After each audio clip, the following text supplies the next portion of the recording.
Alan, how difficult is it to prove that somebody knew in advance that there was intent to commit a crime? Because that's what's going to happen here. Clearly, Robert Mueller thinks he can prove it in a courtroom, but is the bar to proof extraordinarily high?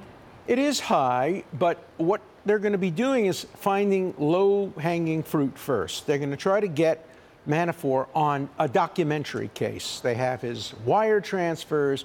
They have his connections to the Ukraine, his tax returns. They're going to say to him, it's an open and shut case. If you want to protect yourself, you have to give us leads, information, direct eyewitness testimony, and that's what they're going to try to get from him and use that to prove if there are any crimes. So far, I have seen no evidence of any crimes against the president, but Mueller may know things that we don't know.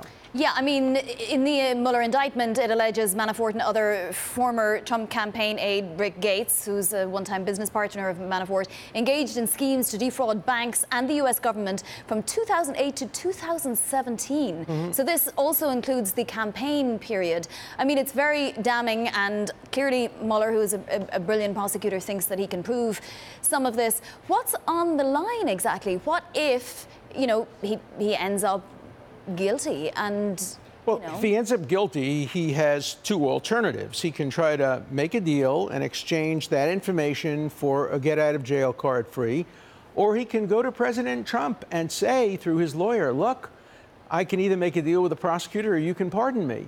Now, I think pardoning at this point would be a very, very dangerous political act, though constitutionally the president has a complete power to pardon anybody he chooses. Dangerous politically for the president, perhaps, but also dangerous, no, for the candidate involved, because then he loses his Fifth Amendment right in the future.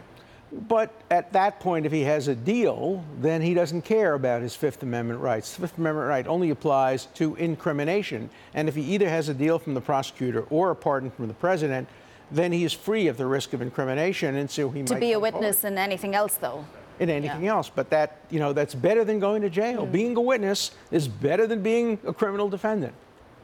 Mueller, Alan, does Mueller last the distance? Calls in some quarters for him to step down. Does he last the distance? If Trump did call for him to step down, what ramifications would there be? Well, my prediction is Mueller goes the distance and Trump goes the distance, and they will both do their jobs. I don't think they're going to find anything sufficient to impeach the president. Probably a president, we're not sure about this, can't be indicted while in office. That issue has never been definitively resolved or tested, but that's the best wisdom. So it looks likely that the only route might be impeachment, and that's a political, not a legal conclusion. And as long as the Republicans are in control of both houses, we're not going to see an impeachment.